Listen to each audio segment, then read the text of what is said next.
and welcome. It's good to have you join us on Nationwide on the NTA. Thank you for joining us. I am Lydia Odije Ochi. President Buhari presents 2019 budget to NAS President. To the National Assembly. President Muhammadu Buhari has presented the 2019 appropriation bill to the National Assembly at a joint session with a commitment to implement a new minimum wage in the new fiscal year. Giving a breakdown of the proposed 8.83 trillion naira expenditure plan, the President disclosed plans to expend 1% of consolidated revenue fund on health, settlement of inherited pensions, and complete migration of ministries, departments, and agencies to the Integrated Personnel Payroll Information System, IPPIS, by March 2019.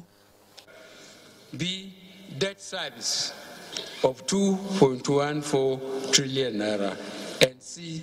Statutory transfers of about 492.36 billion naira. D. Sinking fund of 120 billion naira, which will be used to retire maturing bond to local contractors. And E. Capital expenditure of 2.031 trillion naira, including capital supplementation, but excluding the capital component of statutory transfers. The provision for statutory transfers in 2019 is 492.36 billion naira, which is a 7% decrease from 2018. However, transfers to Niger Delta Development Commission and the Universal Basic Education Commission are projected to be higher as they are directly related to the quantum of oil revenue. The sum of 2.14 trillion naira has been provided for debt service. Of this amount, 80% is to service domestic debt, which amounts to about 70% of the total debt. I will read that again. The sum of 2.14 trillion naira has been provided for debt service, of which amount 80% is to service domestic debt, which accounts for 70% of the total debt. Although our national debt is within sustainable limits, we need to increase our domestic resource mobilization to bring down our debt-revenue ratio over the medium term. A substantial part of the current cost proposal for 2019 is for payment of salaries and overheads. The budget is benchmarked on $60 per barrel of crude, 305 naira exchange rate to the dollar, 3.01% GDP growth rate, and 9.98% inflation rate. Meanwhile, Professor of Economics at the Nasarawa State University, Seth Akotson, shed more light on the revenue and expenditure plans of the 2019 appropriation bill. President Muhammadu Buhari has just presented the budget proposal to the National Assembly, a little lower than last year by 400 billion naira. What do you make of, say, the revenue and expenditure plan of the President? Let us thank God because we're able to have the President present the budget as planned. It's a very challenging period for the government in terms of the myriad of expenditure that the government is going to battle with between now and the end of 2019. If you look at the entire budget, the presentation, the indices, the fundamentals, find out that it's a little bit challenging. Most so, we cannot claim that the challenges in 2019 will be lower than the challenges in 2018. Now we are now reducing the total planned expenses for the government.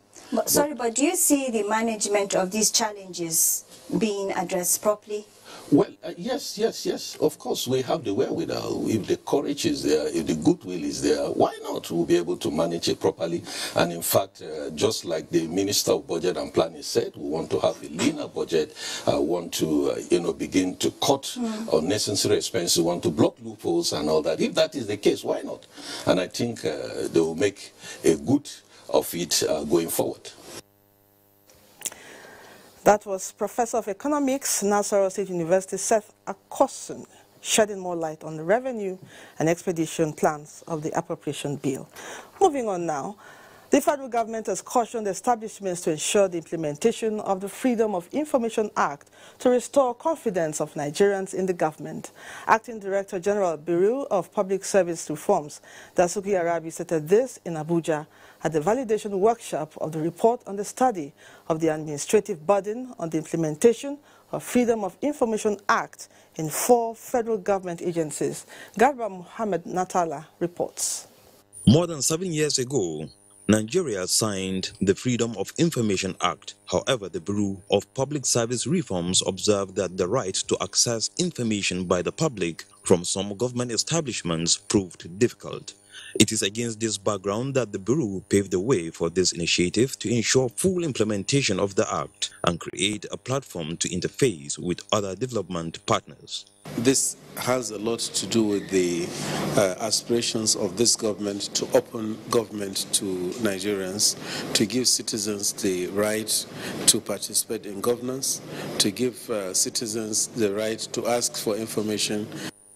To sustain the tempo, stakeholders are now abreast with some of the constraints and fashion out strategies as to how to forge ahead to effectively implement the Freedom of Information Act to facilitate development policies across the public service. Implementation has actually been very slow. That's, a general perception.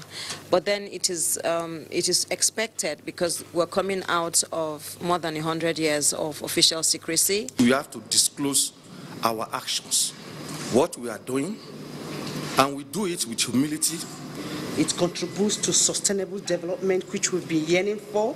A consensus is expected to be reached by stakeholders on how to pursue good governance. Notably, Office of the Head of Civil Service, Federal Ministries of Justice and Finance, and the Code of Conduct Bureau are the coordinating agencies. In Abuja, Garba Muhammad Natala, NTA News. Now time to join Dotun in Lagos for more stories on Nationwide. Over to you, Dotun. Thank you, Lydia, and welcome to Lagos. Nigeria Customs Service says the presidential mandate of structural reform and revenue generation have impacted positively on its operations. National Public Relations Officer of Customs, Joseph Atta, at a breakfast party with the media in Lagos, however, called for attitudinal change on the part of operators and stakeholders. Paul Umukagu has details. Nigeria Customs Service sees the media as formidable partners in the management and dissemination of information, especially on its activities. National spokesman of Customs, Joseph Atta, used the forum to highlight areas of success and challenges. He said between January and November 2018, 1.1 trillion naira was generated as revenue, adding that it is an improvement on the 1.037 trillion naira realized in 2017 and 898 billion naira recorded in 2016, respectively. As we strive to fight smuggling, we are often confronted with the following challenges, among others: porous borders, non-cooperative attitude of some border dwellers, willingness of some Nigerians to help smugglers mob customs operatives, lack of proper implementation of the ECOWAS protocol of transit by our neighbors, use of motorcycles and even animals to smuggle through difficult terrains. Meanwhile, the distribution of foodstuffs like rice to internally displaced persons in the northeastern part of the country has been concluded, while similar gesture has been extended to other parts of the country. Orphanages and states with natural disasters are next in line to benefit from the distribution following a presidential directive. In Lagos, Paul Obukagu, NTA News. In its bid to ensure that residents have access to quality healthcare service, irrespective of gender, economic status, or location, the Lagos state government has flagged of its healthcare scheme at Victoria Island. Nosa Usula has the details.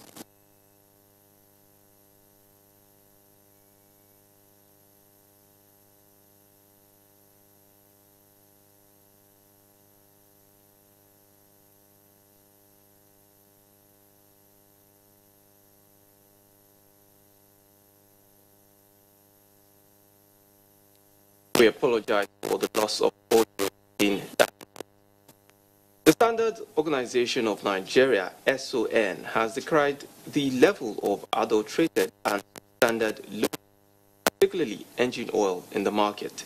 Director General of the organization, Osita Aboloma, at a town hall meeting with stakeholders, read the Riot Act to perpetrators to refrain from this alleged practice or face the full wrath of the law.